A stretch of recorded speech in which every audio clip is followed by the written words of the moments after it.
ये दोस्तों, भगवान विष्णु को इस संपूर्ण ब्रह्मांड का पालनहार माना गया है।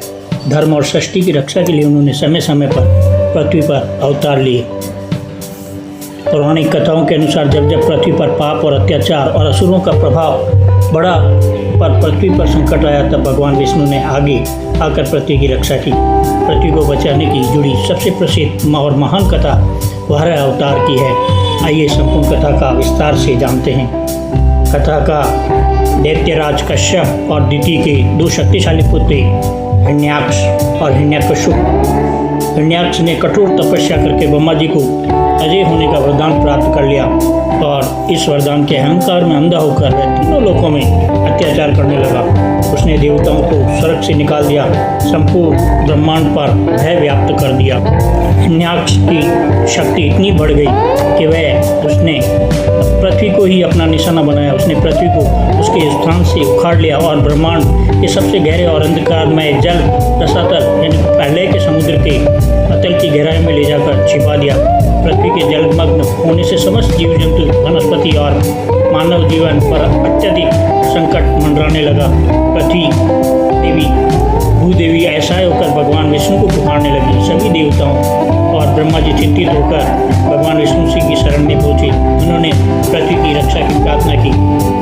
ऐसा कहा जाता है कि ब्रह्मा जी चिंता में लीन थे, तब अचानक उनकी नाक से अंगूठे के आकार का एक छोटा सा वराह सुअर रूपी जीव प्रकट हुआ। देखते ही देखते विशालकाय पर्वत के समान बड़ा हो गया। उसकी गर्जना से दिशाएं गूंज उठी। ये भगवान का विष्णु वराह अवतार था।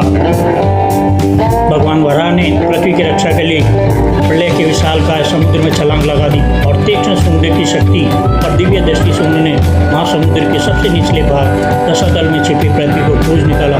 भगवान वराह ने अपने लंबे और विशाल दांतों तुंग पर पृथ्वी को टिकाया और जल से बाहर आने लगे।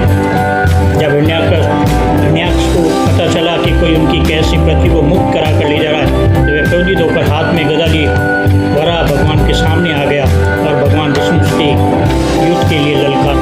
जब हिरण्याक्ष को पता चला कि कोई उनकी कैसे मुक्त करा ले जा रहा है, जल के भीतर ही भगवान वराह और हिरण्याक्ष के बीच हजारों वर्षों तक भीषण युद्ध हुआ। दोनों महाबलशाली थे, एक दूसरे पर गदा का प्रहार करते रहे। अंत भगवान वराह ने अपने सुदर्शन चक्र और मुष्टिक प्रहार से हिरण्याक्ष का वध कर दिया और धर्म का अंत किया।